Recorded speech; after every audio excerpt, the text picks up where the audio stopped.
Stranger on the train. He sat across from her in the dimly lit train compartment, his gaze lost in the city lights that flashed past the window. She wasn't supposed to notice him, but she did. At first, it was just a passing awareness, like the way you notice a shadow moving in your peripheral vision. But something about him held her attention longer than it should have. Maybe it was the way his fingers tapped restlessly against his knee, or how his eyes never settled on one thing for too long, as if he was somewhere else entirely. People like that intrigued her, the ones who looked like they carried ghosts with them. There was a strange, invisible tension between them. Not the kind that sparks from attraction, but the kind that lingers between two people who recognize something familiar in each other, even if they don't know why. The train jolted over the tracks, and their hands brushed by accident. It should have been nothing, just a moment, easily forgotten. But neither of them pulled away too quickly. He lifted his eyes, his gaze finally landing on hers. "Do you believe in fate?" His voice was steady, low, as if he wasn't asking out of curiosity, but out of necessity. She wanted to say no. She wanted to laugh, to dismiss the idea entirely. But something about the way he asked made her hesitate. Instead, she whispered, "Maybe."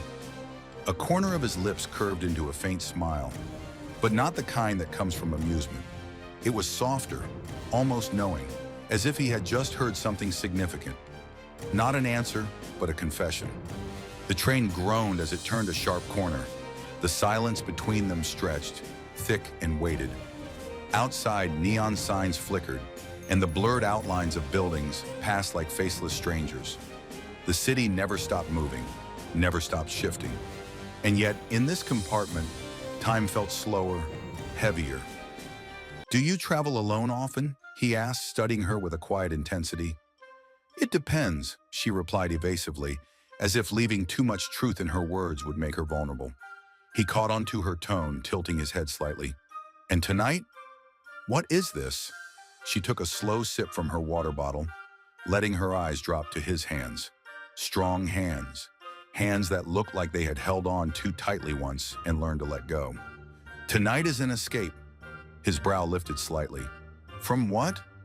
She hesitated for a fraction of a second.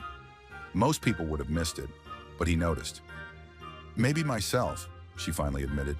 He leaned forward, resting his elbows on his knees. There was something unsettling about how easily she said it, like someone who had already made peace with their own restlessness. "And how is it? Running away?" She exhaled a small, bitter laugh. "I wouldn't know. This is my first attempt." For a moment, he didn't respond. He just watched her, like he was trying to fit pieces of a puzzle together, but couldn't find the edges. Then he turned to look out the window again, his reflection flickering against the dark glass. "You know, escaping only works if you never look back." A small smile touched her lips, though there was no warmth in it. "Have you run away before?" His fingers stilled against his knee. "Maybe." She recognized that answer. It was the kind people gave when the truth was too heavy to put into words. The train began to slow down. She glanced at the digital display, her stop. He noticed. "Is this where you get off?" She nodded, but for some reason, she didn't stand right away. She gripped the edge of her seat a little tighter, as if she was waiting for something.